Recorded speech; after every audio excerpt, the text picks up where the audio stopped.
Yo, what's up guys, welcome back to the channel. In today's video I'm going to show you guys how to estimate credit card interest charges on Nerdwallet.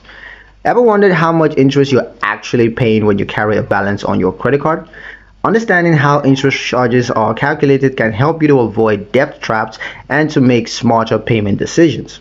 Today we're going to walk through how to estimate credit card interest using Nerdwallet's tools. Start by visiting nerdwallet.com and navigating to the credit cards section.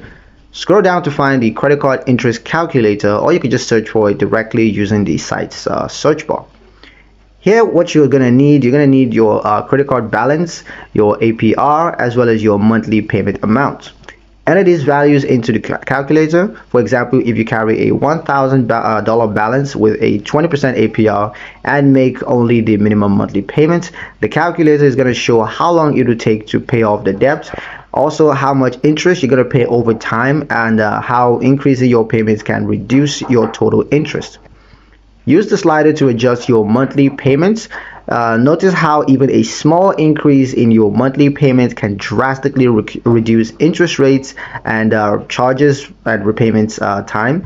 This tool is especially useful if you're trying to decide between cards or figure out whether it's a time to transfer your balance to a much lower APR offer.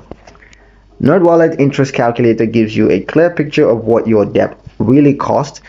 Use it regularly to stay ahead of your finances and of course to avoid costly surprises.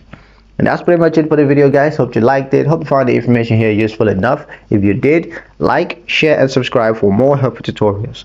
Thank you guys for watching, and we'll see you in the next one.